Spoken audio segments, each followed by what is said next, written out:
오늘 골로새 4장 10절 말씀 보겠습니다.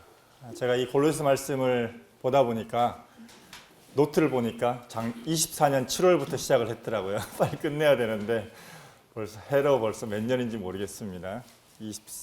골로새 4장 10절 다 같이 한번 읽겠습니다.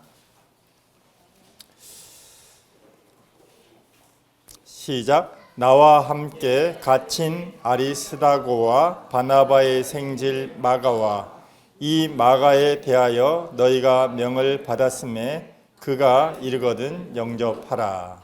우리 에베소서하고 이 골로새서는 내용이 많이 겹치는 내용인데, 특별히 이 골로새서 뒷마무리의 인사말은 에베소와 다르게 굉장히 많은 인물들을 이렇게 저희들에게 보여주고 있습니다.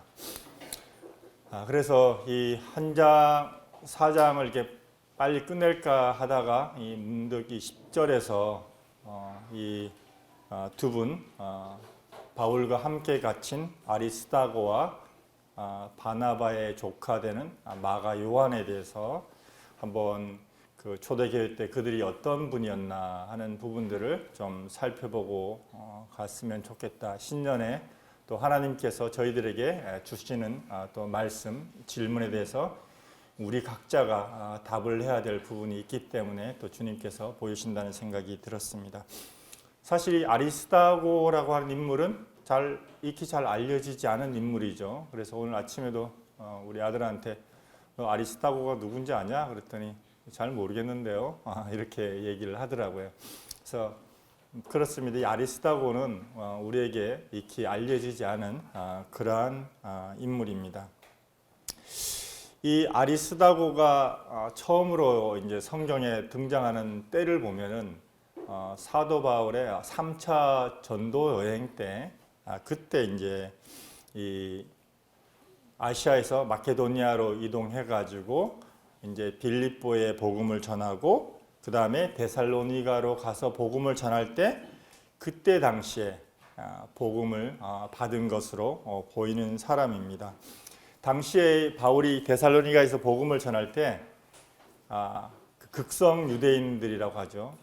이 유대인들의 반대가 너무 심해가지고 새 안식일 3주 만에 이 데살로니가에 복음을 전하고 다른 곳으로 이동을 해온 이런 내용이 사도행전 17장에 있습니다. 그들이 암비볼리와 아볼로니아로 다녀가 데살로니가에 이르니 거기 유대인의 해당이 있는지라 바울이 자기의 관례대로 그들에게 들어가서 새 안식일에 성경을 강론하매 그 중에 어떤 사람 곧 경건한 헬라인의 큰 무리와 적지 않은 기브인도 권함을 받고 바울과 실라를 따르나 이렇게 되어 있습니다. 그래서 이 아리스다고도 이 경건한 헬라인의 큰 무리 중에 한 사람이었을 걸로 이렇게 분별이 됩니다. 이 사도행전 이 17장에서 이 아리스다고의 인물이 등장은 하고 있지는 않지만 19장에 가서 보면은 19장에서 이제 바울이 복음을 이 에베소에서 전할 때 이 에베소는 아뎀의 신상으로 데메드리오라고 하는 이 아뎀의 신상으로 아주 그냥 짭짤한 재미를 보고 있는 이런 상인이 있었어요. 그런데 이 바울이 복음을 전하면서 사람이 손으로 만든 신상은 신이 아니다. 그건 사람이 만든 우상일 뿐이다라고 말을 하자 사람들이 굉장히 많이 그 안에서 술렁거렸어요. 이게 데메드리오가 안 되겠다. 그래서 이 사람이 주변 사람들을 선동해가지고 바울을 죽이고자 이 폭도들을 이렇게 몰아가지고 바울을 죽이고자 했는데 이 소식을 듣고 바울은 미리 피신을 했어요. 그랬는데 그때 이 바울과 함께 다니던 이 19장 29절에 보면 바울과 같이 다니던 마게도냐 사람 가이오와 아리스다고를 붙들어 일제 영국장으로 달려 들어간지라 이렇게 말씀이 되어 있습니다. 그래서 이 아리스다고의 앞에 붙는 그 호칭은 뭐냐면 이 바울과 함께 다니는 사람이라는 호칭이 붙습니다. 사실 성경에서 이 아리스다고를 이렇게 찾아보면 특별히 그의 은사가 어떤 사람인지 이런 부분들이 잘 안 나옵니다. 다만 그에게 이렇게 계속적으로 붙는 명칭이 뭐냐면 이 사도행전 20장에 이렇게 나오는데 아시아까지 함께 가는 자는 베레아 사람 브로의 아들 소바더와 데살로니가 사람 아리스다고와 이렇게 되어 있습니다. 함께 가는 사람. 이 아리스다고 앞에는 항상 함께 가는 사람이라고 이렇게 되어 있습니다. 이 데살로니가라고 하는 지역 자체는 알겠지만 이 마케도냐는 로마의 큰 그 주에 한 주에 속해 있는 주로서 이 요즘으로 말하면 우리나라로 말하면 서울 같은 이런 큰 도시입니다. 그래서 우리 왜 그런 얘기 하잖아요. 고향 시골 내려가면 분당 살아도 서울에서 왔어요. 이제 이렇게 얘기를 하잖아요. 그러니까 그런 사람 이게 어떤 의미냐면 제가 이제 중국 해주에서 한 1년간 머물 때 중국은 우리는 100일 만에 100일 잔치를 하잖아요. 아이가 죽지 않고 잘 컸다라고 하면서 친지들을 초청해가지고 100일 잔치를 하는데 중국은 30일 잔치를 합니다. 아직 그 산모의 얼굴에 붓기도 안 빠졌는데 30일 만에 잔치를 해요. 이게 이게 너무 심하다. 이제 그런 생각이 들었는데 회사에 이제 직원의 직원이 건너 사는 직원의 자녀가 이제 30일 잔치를 한다고 해가지고 저도 신기해서 한번 가봤어요. 그래서 어떻게 뭐 해 가져야 되는지 그러니까 홍파오라고 해가지고 붉은 봉투에다가 금일봉을 넣어가지고 요즘 우리나라 말은 부조돈이잖아요. 가지고 이제 갔습니다. 제가 그 직원하고 이렇게 일면식도 있지도 않고 그 아는 사람이 잘하는 직원이기 때문에 저는 아는 사람들하고 같이 갔어요. 그랬더니 저게 요즘 시체말로 귀퉁이에 가만히 조용히 모서리에 앉아 있었는데 갑자기 사회자가 일어나라고 하는 거예요. 그래서 한국에서 오신 분이라고 한국에서 오신 분이라고 그러니까 거기 있는 친지들한테 이 자녀를 축복하기 위해서 한국에서 오신 분이 축복하러 왔다 이렇게 얘기를 하는 거예요. 그래서 여기서 이제 이 성경에서 사도행전 20장에서 누가가 이 성경을 기록할 때 데살로니가 사람이 아리스다고 이런 의미예요. 아주 큰 도시에 사는 사람, 우리랑 비슷한 동네, 유대인이나 수리 안디옥이나 이런 사람이 아니라 이 마케도냐에 있는 아주 큰 도시에 있는 이 사람이 우리와 함께 간다. 이런 의미를 가지고 있습니다. 그래서 특별히 아리스다고라는 사람은 이렇게 이방인이면서 마케도니아 사람이면서 이렇게 함께 바울의 전도에 함께한 사람입니다. 자, 그리고 특별히 여기 사도행전 27장에 보면 이 아시아 해변 각처로 가려 하는 아드라문메노 배에 우리가 올라 항해할새 마케도냐 데살로니가 사람 아리스다고도 함께하니라 이렇게 되어 있습니다. 사도 바울이 이제 예루살렘에서 제수로 이렇게 판명을 받았는데 바울이 아니다. 이것은 내가 가이사한테 가서 다시 재판을 받아봐야 되겠다라고 해서 죄수의 신분으로 이제 로마로 이탈리아로 갈 때 이 아리스다고가 또 같이 함께한 사람입니다. 사실 바울이 복음을 전할 때 따라다닌 것은 그래도 괜찮은데 이 제수로 가는 이 배에 아리스다고가 함께 동행을 합니다. 그래서 누가가 뭐라고 얘기하면 우리가라고 얘기합니다. 우리가 속에 포함된 사람이 바로 데살로니가 사람 아리스다고입니다.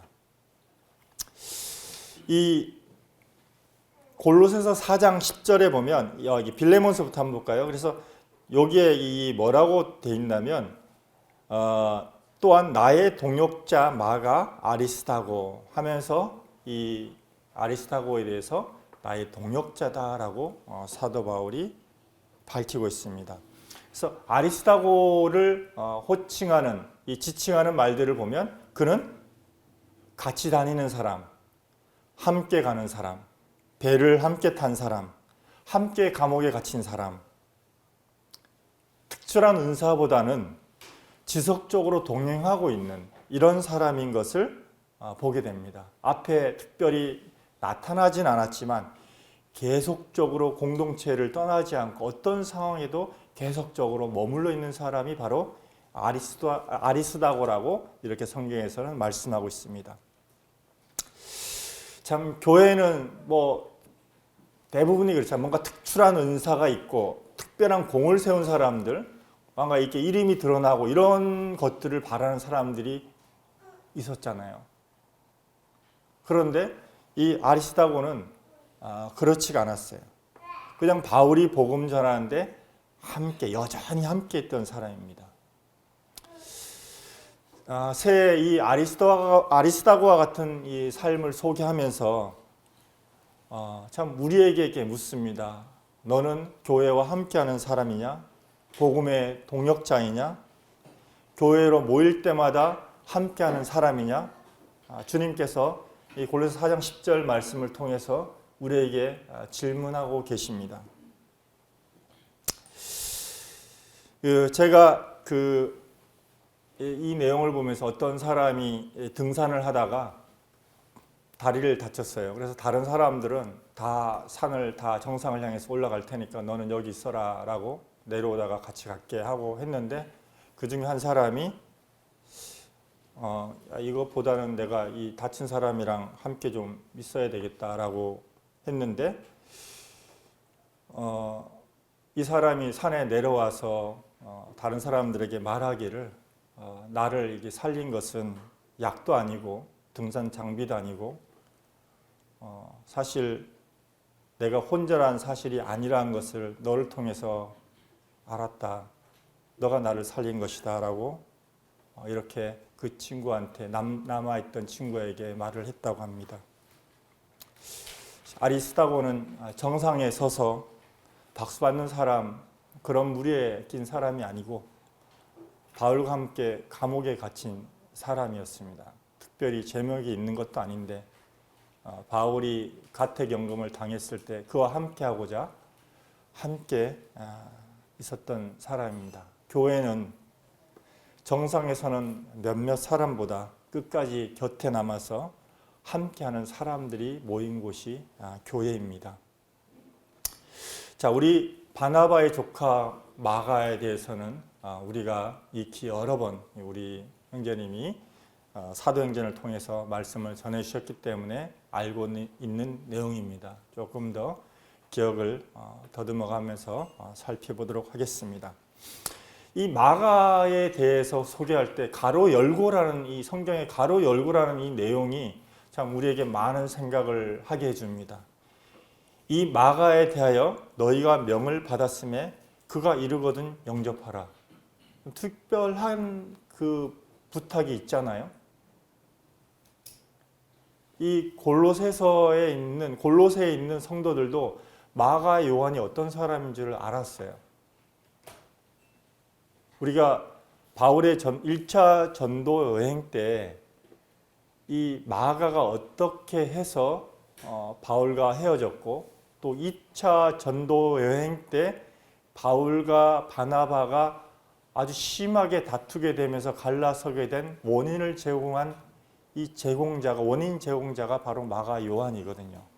그래서 골로새 성도들이 마가 요한이 온다고 했을 때 저 사람 그때 전도 여행에서 돌아간 사람 아니야?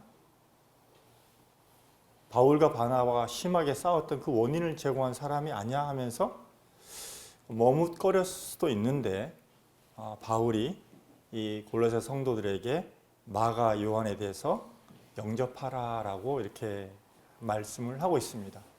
그러면 이 마가 요한에게 어떤 변화가 있었을까요?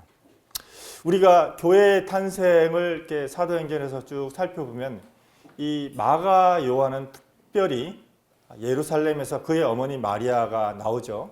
그래서 이 성경학자들은 이 마가 요한의 그 집이, 어머니의 집이 바로 마가의 다락방이라고 얘기를 하고 예수님이 유월절 그 마지막 유월절을 보낼 때 제공된 그 집이 바로 이 마가 요한의 집이다라고 분별을 하고 있어요. 성경의 근거는 이렇게 희박합니다만은 그렇게 전승적으로 그렇게 알고 있습니다.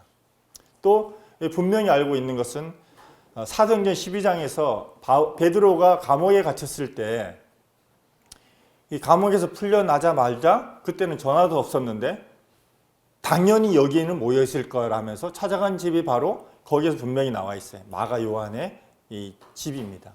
그래서 이 마가 요한은 태생적으로 입에 금수저를 물고 태어난 사람이에요. 네. 그리고 신앙적으로 봐도 주변에 계속 예수님과 예수님의 제자들과 신실한 믿는 사람들이 주변에 있는 사람이었어요. 그러니까 신앙적으로도 아주 좋은 혜택을 받은, 그 태생적으로 금수저를 물고 태어났을 뿐만이 아니라 영적으로도 어떻게 보면 금수저를 물고 태어난 사람이었어요. 아주 좋은 환경 속에서 잘 자랐어요. 그리고 특별히 그의 그 삼촌 바나바는, 제가 또 아들한테 물어봤어요. 바나바의 원래 이름이 뭔지 아냐? 이제 물어봤어요. 요셉이었거든요.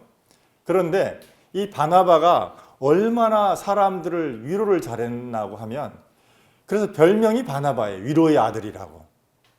이 사람은 원래 구브로 사람이었는데 이렇게 집안적으로도 친척도 참 훌륭한 그런 분들을 모시고 있는, 부럽죠, 이런 사람. 그렇죠? 저도 이 마가 같은 사람 참 부러운 것 같아요. 이런 집안의 청년으로 자라났습니다.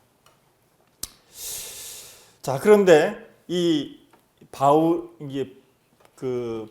바울과 바나바가 이제 수리아 안디옥 교회에서 복음을 전했는데 그때 예루살렘 지역이 굉장히 흉년이 들었어요. 그래서 이것을 듣고 이 안디옥 교회 성도들이 헌금을 했어요. 그래서 그 헌금을 가지고 이제 예루살렘 교회 형제들한테 이 바울과 바나바가 전해주고 나서 이 바나바가 자기 조카를 이 선교 사역에 데리고 와서 정말 잘 가르쳐서, 그러니까 하나님 앞에서 쓰임받는 사람이 되게 했으면 좋겠다 하는 취지로 이 사도행전 12장에 보면 이 부조하고 돌아가는 길에 마가라는 요한을 데리고 예루살렘에서 수리아 안디옥으로 돌아왔다는 기록이 있습니다. 그리고 나서 이 마가 요한을 이제 데리고 1차 전도여행에 데리고 갑니다. 바울의 전도여행에. 이것은 우리 오춘 선생님이 교재를 해주셨기 때문에 짧게 넘어가겠습니다. 이 1차 전도여행 중간에 이제 바울이 밤빌리아 버가라는 지역이 여기입니다. 밤빌리아 버가라는 지역에서 어디로 가면 똑같은 이름이 안디옥인데 비시디아 안디옥이라는 지역으로 가고자 해요. 성경에서 보면 그냥 짧게 한 절로 나와 있기 때문에 성경 구절만 보면 뭐 우리는 익히 별로 생각하지 않을 수 있는데, 여기 보시면 보이시나요? 중간에 보면 험악한 산맥이 가로막고 있어요. 이걸 가지고 이 타우루스 산맥이라고 하더라고요. 근데 이 거리가 장장 160km입니다. 그 160km의 중간에 타우루스 산맥이 딱 버티고 있어요. 자, 이런 산입니다. 여행을 가라 그러면 멀리서 보면 멋있겠죠. 근데 여기를 지나서 가라고 한다 그러면 이 집에서 아마도 마가 요한의 같은 경우에 험한 일 한 번도 안 해본 사람일 텐데 잠깐 어디를 가더라도 뭔가 말이라든가 마차를 타거나 이렇게 도움을 받아서 갔을 만한 사람인데, 여기 보니까 이 타우루스 산맥의 가장 높은 최고봉이 이 크질카야라고 하는 봉우리인데 해발 3,767m라고 합니다. 물론 이 꼭대기를 지나가진 않겠지만 여기를 지나간다고 했을 때 이 참 부유한 집안에서 풍족하게 살았던 이 마가 요한에게 시련이 아닐 수가 없죠. 그래서 이렇게 되어 있습니다. 사도행전 13장에 보면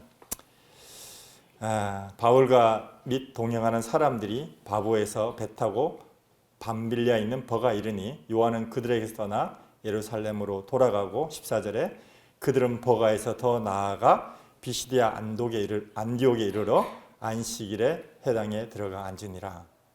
그러니까 성경에는 아주 짧게 바로 옆 동네인 것처럼 말을 하고 있지만 아주 험난한 길이 그들 앞에 놓여 있어요.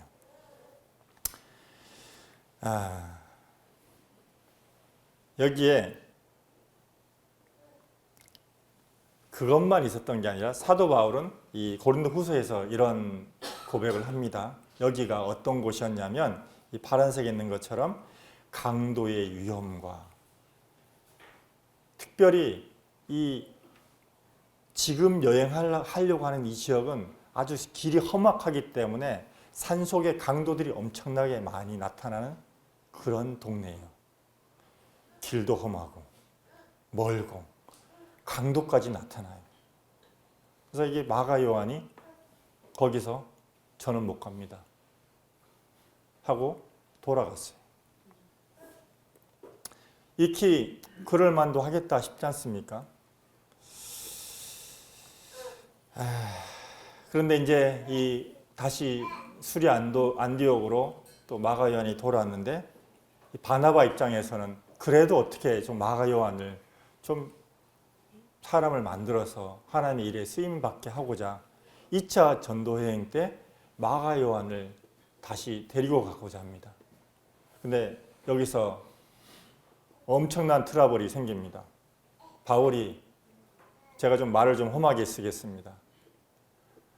그렇게 우리가 1차 전도여행 때 그 험하다고 하고 그거 보고 돌이킨 사람이 어떻게 내가 그런 놈을 데려가겠냐. 우리 2차 전도여행 때도 마찬가지로 그런 지역들을 다 돌아봐야 되는데 그렇게 나약한 정신 상태를 가지고 어떻게 우리랑 함께 하겠냐 라고 하니까 이 삼촌인 바나바가 그래도 좀 데려갑시다 라고 해서 두 사람 사이에 엄청난 성경에 이걸 그대로 기록을 해놨어요. 심히 다퉜다라고 기록을 하고 있어요. 그래서 바울은 실라를 데리고 2차 전도여행을 떠나고 바나바는 이 구브로로 조카를 데리고 갑니다. 고향이죠. 바나바의 고향인데 데리고 갑니다. 마치 이때 마가 요한을 보면 더 이상 이제 바울의 전도사에게 더 이상 필요가 없어진 사람, 나약한 사람, 험난한 길 앞에서 돌아온 사람, 이런 사람으로 이렇게 낙인이 찍힐 법한 사람인데 디모데후서 4장 11절에 바울은 이렇게 얘기합니다. 마가가 나의 일에 유익하다. 마치 오네시모처럼 그가 전에 무익했지만 이제는 유익합니다 라고 바울이 청구했던 것처럼 사도 바울이 이 마가 요한에 대해서 나의 일에 유익한 사람이다. 그를 데려와라. 이렇게 말을 하고 있습니다. 베드로는 또 이 마가 요한에서 어떻게 말을 하고 있냐면 내 아들 마가라 이렇게 얘기했습니다. 영적으로 마가가 베드로의 아들과 같은 존재였다라고 베드로가 마가에 대해서 소개를 하고 있습니다. 자, 마가에게 어떤 일이 있었는 건가요? 이때 당시에 우리가 성경에 보면 성경 순서대로 보면 복음서가 마태, 마가, 누가, 요한 이렇게 돼 있고 그 다음에 이렇게 서신서들이 나오니까 기록 순서가 아마 복음서가 먼저일 거다 이렇게 생각을 하지만 실제로 아니에요. 그때 당시에 믿은 형제 자매들은 주님이 곧 오신다고 했기 때문에 그들의 살아있을 때 주님이 오신다고 생각을 했어요. 그래서 그 서신서들이 먼저 기록이 됐어요. 교회들에게. 빌레몬서도 먼저 기록이 돼서 교회들에게 서신서가 전달이 되어졌어요. 그리고 사도들이 다 그들이 구전으로 복음을 전했어요. 예수님의 생애가 어떻게 되고 이런 것들 다 전하다가 한 AD 60년경에 와서 주님이 안 오시네. 그러면 우리가 주님 나라에 가고 나면 이 말을 전할 사람이 없으니까 이것을 좀 기록으로 남겨놔야 되겠다 해서 이제 복음서를 막 쓰기 시작했어요. 그래서 사복음서 중에 가장 처음으로 쓰여진 성경이 무슨 성경이에요? 바로 마가가 기록한 마가복음. 그래서 우리가 공간복음을 마가, 마태, 누가 이 세 개를 공간복음이라고 그러잖아요. 똑같은 관점에서 본 성경이라고 되어 있는데 이 마가복음은 전체 성경의 90%가 마태복음하고 누가복음의 병행 구절로 다 나와요. 좀 더 상세하게 풀어서 설명해 놓은 게 마태복음과 누가복음의 내용이에요. 그래서 마가복음이 어떻게 보면 복음서, 공간 복음서의 기초가 되는 성경 내용을 다 이렇게 기록해 놓은 게 이 마가 요한이에요. 마가 요한에게 무슨 일이 있었던 거예요, 그동안? 이 마가가 성경을 기록하면서 자신에 대해서 이렇게 그때 당시에 그 성경학자들이나 여러 전승에 하면 이분이 바로 마가 자신이었다고 얘기를 해요.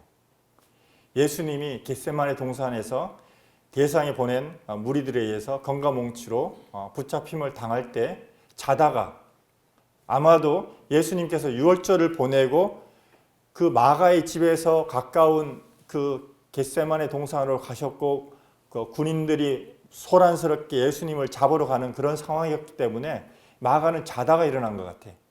호디브리 겉옷이거든요. 자다가 말고 겉옷만 입고 겉옷도 대충 걸치고 이제 예수님이 붙잡히는 그 장면에 목격하러 갔다가 군인들이 이 요한을 잡으니까 그 겉옷을 벗어버리고 알몸으로 도망갔다는 얘기를 마가복음에 적고 있어요. 누가복음이나 또는 마태복음에는 이 내용이 안 나오거든요. 그러니까 이것은 이 마가복음 기록자만 아는 내용이에요. 그러니까 마가가 이 내용을 기록을 해놨어요. 아까 한 형제가 찬송하기 전에 그런 간증을 했는데 참 부끄러운, 그보다 더 훨씬 더 부끄러운 얘기를, 부끄럽다는 얘기 아니에요. 교회에 와서 힘든 얘기 다 하란 얘기예요. 왜냐하면 마가요한 보면 알아요. 마가요한 보니까 이런 자기의 가장 숨기고 싶은 이야기를 성경 속에 자기가 기록하고 후대에 남기는 기록 속에 제가 이런 사람이었습니다 하고 남기고 있는 거예요. 사실 마가 요한의 도망감은 밤빌리아 버가에서가 처음이 아니었다고 자신이 고백을 하고 있는 거예요. 자기가 덮어둘 수도 있는 자신의 수치를 이렇게 성경에서 기록을 하고 있습니다. 왜 그랬을까요? 나도 여러분과 같은 사람입니다. 저도 이렇게 힘든 상황들을 만나면 도망치는 사람이고요. 내가 위협에 처해서 죽을 것 같은 사람이면, 붙잡힐 것 같으면 부끄러움도 개의치 않고 도망치는 사람입니다라는 것을 읽는 독자들에게 저도 여러분과 똑같은 사람입니다라는 것을 성경 속에서 이렇게 남겨놓고 있습니다. 마가복음의 기록 시기는 한 AD 한 65년경이라고 했으니까 마가도 청년에서 어여시 중장년의 시기가 된 그런 나이입니다. 뭔가 교회 내에서 덕망스럽고 존경을 받을 그럴 만한 나이인데 자신의 과거의 부끄러운 모습을 그대로 이렇게 성경에 기록을 하고 있습니다. 저는 이 근거, 마가가 이렇게 바뀔 수 있던 근거를 이 절에서 마가복음 8장 34절에서 찾고 있습니다. 무리와 제자들을 불러 이르시되 누구든지 나를 따라오려거든 자기를 부인하고 자기 십자가를 지고 나를 따를 것이니라. 마가 요한이 성경을 기록하면서 자기에게도 자신을 부인해야 될 부분이 있던 것을 알게 되고 주님의 이 말씀에 자신이 먼저 순종하였습니다. 주님, 제 자신, 내가 나라고 했던 이거 이제 주님 앞에서 내려놓겠습니다. 주님의 십자가를 저도 같이 지겠습니다. 하면서 성경에서 이 말씀을, 예수님께서 하신 말씀을 남겨 놓았을 거라고 이렇게 생각이 되어졌습니다. 전에는 그가 구경하는 신앙이었어요. 나는 못 가요. 거기 험한 데를 어떻게 가요? 이제는 참냐는 신앙이 되었습니다. 작년 12월 31일을 이렇게 맞으면서 주님이 가까워진 이때에 오시기에 가까운 이때 한 해가 더 줄어들었는데 제가 주님 앞에서 어떤 태도로 살아야 되겠습니까? 하는 기도하는 마음으로 요한복음 21장 우리 맥체의 마지막 성경 부분을 이렇게 읽었습니다. 베드로가 주님을 부인하기 전에 이런 질문을 받았다면 주님, 다른 사람들은 다 부인해도 저는 절대 부인하지 않겠습니다.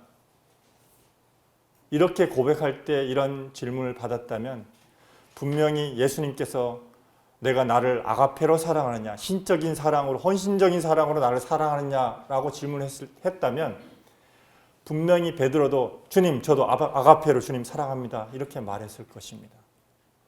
그러나 계집종 앞에서 예수님을 3번 부인한 자신을 보면서 자기 객관화가 되었습니다. 나는 정말 내 결심대로 할 수 없는 사람이구나.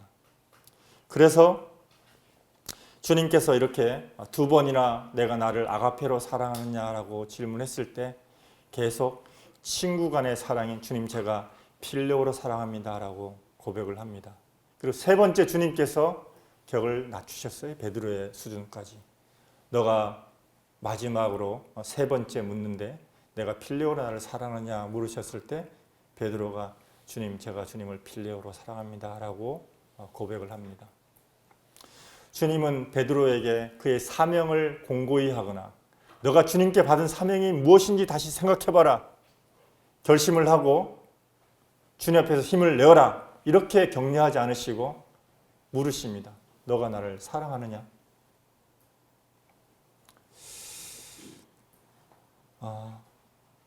마가 요한도 이 질문 앞에서 자신의 삶을 다시 세웠습니다.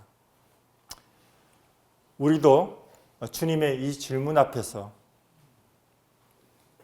대답해야 될 차례입니다. 내가 나를 사랑하느냐? 주님 우리에게 엄청난 은사나 내가 하나님 앞에서 유명한 사람이 되기를 원하시는 것이 아니라 각자에게 내가 나를 사랑하느냐? 주님은 능력보다도 관계를 요구하시는 분이시라는 것을 보게 됩니다. 거기에서 우리가 주님을 섬기는 힘이 나오고 교회를 이루는 힘이 나온다고 말씀하는 것입니다. 요한복음 7장 18절에 이렇게 되어 있습니다. 스스로 말하는 자는 자기 영광만 구하되 보내신 이의 영광을 구하는 자는 참되니 그 속에 불의가 없느니라. 우리가 교회를 모이는 이유는 내 이름이 드러나기를 위해서 모이는 것이 아니라 주님의 영광이 우리 모인 무리 가운데서 나타나기를 원하고 그 목적으로 우리가 모이고 있습니다. 아리스다고 눈에 띄지 않지만 끝까지 함께한 사람, 넘어졌으나 마침내 회복하고 주님 앞에서 자신의 역할을 다하고 나에게 유익한 사람이다, 내 아들이라는 그런 호칭을 받은 마가 요한, 두 사람에 대해서 우리가 살펴보았습니다. 주님께서 이렇게 4장 10절, 골로새서 4장 10절 이 한 절을 통해서 참 우리와 같은 사람 두 사람을 소개를 해주셨습니다. 새해 오늘 사진 찍는 것 때문에 소그룹 모임은 안 한다고 들었는데요. 자, 질문에 대해서는 한번 우리가 생각해 보시기 바랍니다. 아리스다고는 눈에 띄는 업적보다 끝까지 함께하는 신앙을 보여주었습니다. 그의 신앙 태도, 동행, 지속성, 충성을 생각할 때 새해를 시작하는 지금 나의 삶과 신앙에 적용하고 싶은 한 가지는 무엇입니까? 두 번째, 마가요는 실패 이후에도 회복되어 교회와 복음사에게 다시 쓰임 받았습니다. 그의 삶을 돌아볼 때 올 한 해 내가 교회 안에서 어떤 태도로 살아가야 할지 혹은 어떤 부분에서 변화가 필요하다고 느끼는지 참 나누어 보시기 바랍니다. 감사합니다.